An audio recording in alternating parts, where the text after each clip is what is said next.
Нема достоинствена работа без достоинствени плати кои ќе ги задоволат реалните потреби на работниците и на нивните семејства. Една од темите на кои ќе разговараме со потпредседателот на Сојузот на синдикати на Македонија, Иван Пишевски. Добар ден, добре не дојдовте во емисијата. Добар ден до гледачите на вашата телевизија. Она што верувам највеќе ги интересира работниците, односно нашите гледачи, дали и колку ќе се зголеми минималната плата во 2024 година? Согласно општиот колективен договор за јавен сектор, како и законот за исплата на минимална плата, договорено е секој март месец да се покачува истата. Ќе одговорам да, ќе се покачи и следната година, бидејќи таа истата зависи од просечната плата и од трошоците на живот.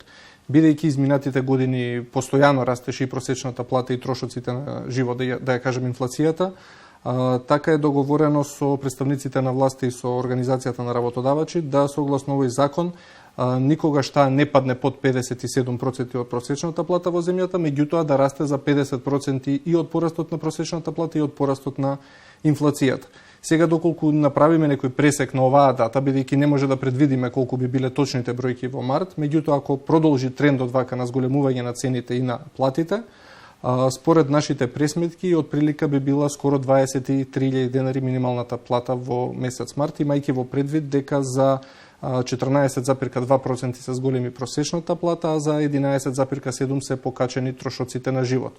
Кога би ги поделиле овие проценти, излегува дека околу 12 до 13% ќе се зголеми минималната плата. Она што би го нагласил е горчливото прашање за сите работници, не треба да расте само минималната плата, туку да се зголемуваат скалесто согласно колективните договори сите плати, бидејќи ако забележите во изминатиот период некако стана тренд да се зголемува и секој да ја чека во март минималната плата и затоа доведовме голем број работници на минимална плата, што не беше заложба на ССМ и на социјалните партнери, туку онаму каде што има коефициенти или бодови, сите плати да растат скалесто нагоре за оној процент кој што треба да го добијат работниците согласно колективните договори, договорите за вработување и така натаму.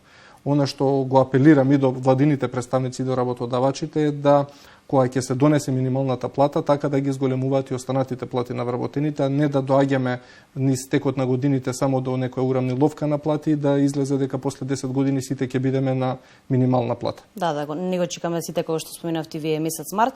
Дали е доволна синдикалната кошница за живот на едно семејство и на кој начин ја правите оваа пресметка? Согласно овие податоци од сега што ги кажавме, синдикалната потрошувачка кошничка единствено ја пресметува Сојуз на синдикати на Македонија и таа за минатиот месец беше скоро 50.000 денари. Тоа значи дека нашата заложба е две минимални плати секако да ја покријат синдикалната кошничка, но овој случај се уште не е достигната оваа сума од скоро 50.000 денари. Останува просечна и минимална плата во едно 4-члено семејно домаќинство да може да ја покрие, а тоа е покривање за преживување, ќе кажам. Она што заплашува е дека многу во изминатата година се покачија цените на мало, она што го гледаме како скапутија во маркетите и дополнително осиромашување на граѓаните е на некој начин и злоупотреба на тие ланци на маркети кај што неконтролирано се покачуваат цените. Апелиравме да се замрзнат одредени цени, владата превзема некои мерки, меѓутоа повторно со многу мал износ на крајот на месецот се намалија цените и повторно имавме осиромашување на граѓаните. Од една страна зборуваме за зголемување на плати, од друга страна парите ќе ни останат само како мртво слово на хартија, не можеме ништо да купиме со нив. Сега и 50.000 денари плата излегува дека имаме средства на крајот на месецот само да преживееме. Зголемената цена на енергенсите, на горивата, на електричната енергија дополнително направи одредени семејства да паднат под прагот на сиромаштие и верувајте дека многу голем дел од вработените кои што работат за минимална и до просечна плата се на прагот на сиромаштие, односно немаат повеќе од 100 денари на ден за да преживеат. Ние тоа што го пресметуваме е на вистина минимално и сето тоа е направено согласно податоците од Државниот завод за статистика, меѓутоа кога ќе излеземе надвор на терен гледаме дека цените се сосема поинакви, гледаме дека и тие плати што ги зимаат вработените не се реални, имаме и доплата на рака, не е се онака како што кажува статистика, така што на вистина едва и крај со крај врзува едно семејство кое што е на минимална или до просечна плата. Затоа беше нашата заложба да направиме, ако треба, и нова синдикална потрошувачка кошничка, која што ќе опфати на вистина многу пореални трошоци за тоа што има едно 4-члено семејно домаќинство, а не да биде на овој начин недостоинствена за нас согласно трудот и платите кои што ги земаат вработените. Во идниот период тоа ќе биде заложба на ССМ на вистина да обезбедиме подостоинствена плата за подостоинствен живот на вработените. Што велат анализите на терен? Се почитуваат ли работничките права во нашата земја? Анализите на теренот, она што имаме ние како прибрани податоци во Сојуз на синдикати на Македонија е дека во голем дел од правата од работен однос се прекршуваат, особено во прекувремената работа. Имаме доста прекувремена нерегистрирана работа за да не се исплатува со тој коефициент. Понатаму имаме голем дел на неисплатени регреси за годишен одмор. Имаме променети договори за вработување, имаме останати плати на доместоци и додатоци на плата кои што не се исплаќаат согласно договорот за работа на тие вработени колективните договори, така што правиме пресек на 6 месеци во Сојуз на синдикати на Македонија. За првото 6 месечи можам да зборувам. Околу 5280 пријави има по различни основи. Најголемиот дел од нив доаѓа точно за плати на доместоци, додатоци, регрес за годишен одмор и сето она што е поврзано со пари кај еден работодавач. Не можеме да ги убедиме работодавачите дека навистина ако сакаат продуктивен работник треба да го одврзат кесето и да го платат на први тој работник за да биде продуктивен и за да оди со желба на работа и да оствари профит и за него и за компанијата и за самиот вработен. Меѓутоа, од друга страна, навистина бројките што ги имаме се застрашувачки, затоа што најголем број од пријавите се и луѓе што не се членови на синдикатот, па имавме и ново организирани синдикални организации, се со цел да ја подигнеме свеста на работниците да пријавуваат во Сојуз на синдикати на Македонија како би можеле навремено да реагираме со Државниот инспекторат за труд. Верувајте дека најголемиот и број повреди и жртви се случуваат токму во тие прекувремени часови кои што се нерегистрирани, затоа ќе ги набројам како опасни по безбедност и здравјето при работа работни места се од агрокомплексот, значи од градежништвото, индустријата за градежни материјали, текстилната индустрија, комуналните дејности и така натаму. Постојано, верувате, секојдневно пријавуваат луѓето, не само за нешто што не е исплатено, туку и во какви услови работат, дека не се почитуваат не во целост, туку ни минималните барања она што треба да го има согласно Закон за безбедност и здравје при работа и подзаконските акти на истиот. Тие се најзагрозени и најнебезбедни на работа? Да, верувајте, агрокомплексот и градежништвото делат прво и второ место каде што преку 100-150 повреди имаме на годишно ниво, од кои 20 до 25 со фатални последици. Тоа е навистина за една економија како нашата поразителна бројка да толку луѓе се повредат на работа, го оптоварат фондот за здравствено, оптоварат фамилијата и самиот работодавач и самите они додека закрепна да се вратат на работните места, меѓутоа и оние што загинале се, како да кажам, непроценливо богатство за секој од нас и да ги немаме повеќе меѓу нас тие работници што загубиле живот поради непочитување закон на некој работодавач. Се подготвува ли нов закон за работни односи? Новиот закон за работни односи се подготвува можеби повеќе од 3 години, повеќе од 5 години, од првиот министер на труд и социјална политика од оваа влада, меѓутоа некако многу споро се одолговлекуваше целиот процес и се уште не може да се пофалиме дека ќе имаме нов закон за работни односи до крајот на годината.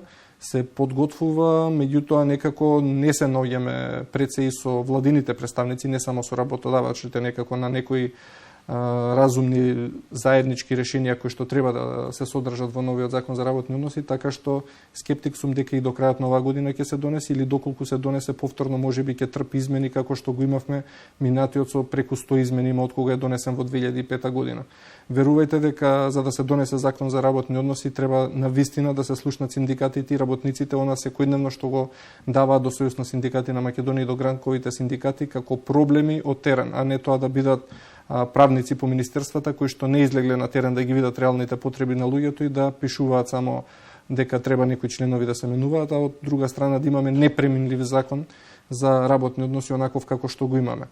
Она што сето е пријавено, можеби поради недоволниот капацитет на Државниот инспекторат за труд и не се процесуирало да се заврши, да се види каде седат точно аномалиите и на сегашниот закон, кој што, верувајте, слободно јавно ќе кажам дека доколку се применува во целост не е лош, туку едноставно има одредби кои што не може да се применат во пракса, или се многу ригорозни за работодавачите или за владата, а никако да сватат дека сето тоа е на грбот на работниците. Само за нас работниците излегува дека сите закони се во ред, само ние не ги почитуваме, а сите други ги почитуваат, што не е така. Да, зборуваме постојано за работниците. Ќе добијат ли сите работници годишен регрес и ќе има ли санкции доколку не добијат?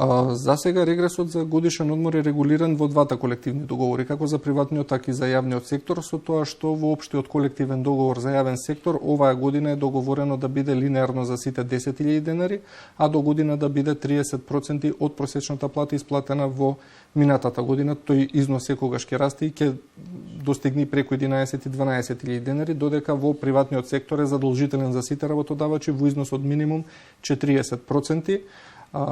Доколку имаме пријави за неисплатени регреси за годишен одмор, секако дека ќе постапиме по сите пријави, без разлика тие дали се членови или не членови на синдикатот, како и ланската и предланската година, така што ги охрабрувам сите работници што нема да го добијат заклучно 31 декември да си пријават до нас и да постапиме по истите. Нашиот апел до работодавачите дека тоа е навистина една капка во океанот да се исплати нешто за што луѓето изработиле 12 месеци и чим обезбедиле право за годишен одмор, автоматски треба да добијат и регрес за годишен одмор. Едно убаво право кое што беше вратено од минатиот систем од социјализмот, така да верувам дека за оние што изработиле над 150 часа најмал проблем е да се даде една бонус плата на крајот на годината, така да биде и за регресот за годишен одмор. Не тоа да го гледаат како трошок, туку како мотив да ги мотивираат повеќе работниците да тука се намитну уште едно прашање како недела слободен ден, меѓутоа или од неодамна се доплаќа дополнително, колку вас се почитува? Недела неработен ден беше за мене едно исклучително добро добиено право од страна на Сојуз на синдикати на Македонија за работниците, меѓутоа да, имаше дејности кои што мораше да се исклучат од сите работни места, особено дејностите кои што за пример ќе земам процес да се ранат некои животни, не може да ги оставиме животните да не јадат во недела, или некоја печка што не може да се сгаси 3-4 години до ремонт, тоа се навистина големи трошоци и тие фабрики и компании кои работат во турнус да продолжат да работат, меѓутоа да се плати тој надоместок од 150% зголемена дневница. Ни до тогаш, ни после тоа имавме ние проблем за тие што работеа во недела и за исплатата на недела. Меѓутоа, голем дел од работодавачите кои што работеа во недела, ама не они, туку нивните вработени и не ги исплаќа истите, не идоа на проблем дека тогаш видоа дека некој од вработените заслужува исто така да одмара во недела. Беа иземени неколку дејности, меѓутоа најголемиот дел од работниците не работат во недела. Во нашата статистика тоа се скоро 92% од вкупниот број вработени. Јас доаѓам и од секторот градежништво кој што работеше во недела, повеќе не работи во недела и се докажавме дека може секако 2 дена на луѓето што им следат слободни за 40 часа работна недела да биде еден ден во неделата, било кој недела. И тоа мислам дека вроди со плод во одредени дејности, меѓутоа се изема трговијата на мало, се смени таму законот за трговија и за мене навистина е жално што има такви некои не како да кажам, работни места што мора да работат во недела, а работат, како што се моловите и така натаму, меѓутоа не се ни охрабрија до крај тие вработени таму да се организираат во синдикати, да се изборат да и они не работат во недела. Затоа што, верувајте, синдикалната битка е помеѓу сите нас да излеземе и да кажеме кој треба, кој не треба да работи. Доколку молчиме и не превземаме ништо, не можеме и ние сами како ССМ да направиме чуда преку ноќ и да ги смениме законите онака како што би одговарале на сите. Но гледаме како репрезентативен синдикат да направиме законско решение кое што ќе опфати најголем број од вработени како во приватниот, така и во јавниот сектор. Сојузот на синдикати на Македонија има своја мобилна апликација Мои работнички права. Како функционира? ССМ Мои работнички права е една апликација која што, веруете, многу земји од регионот и подалеку ја превзема и функционира за сега беспрекорно добро, затоа што е бесплатна, многу лесна за употреба и не ја користат само младите луѓе, туку и повозрастните. Секој што има мобилен телефон или компјутер е достапна за него и истата може да се користи и анонимно и со име и презиме. Зависно од тоа кој каква пријава сака да поднесе против работодавачот. Голем дел од граѓаните се охрабрува и пријавува на тие што им требаше помош. Ние го направивме тоа во ССМ во нивно име и согласно тие бројки вадиме секоја година статистика колку луѓе се обратиле, како анонимно и неанонимно и колку од тие пријави е постапено. Со склучувањето на меморандум за соработка со Државниот инспекторат за труд, досега е постапено по сите пријавени пријави од страна на странките преку апликацијата, како анонимните, така и на тие што беа со име и презиме.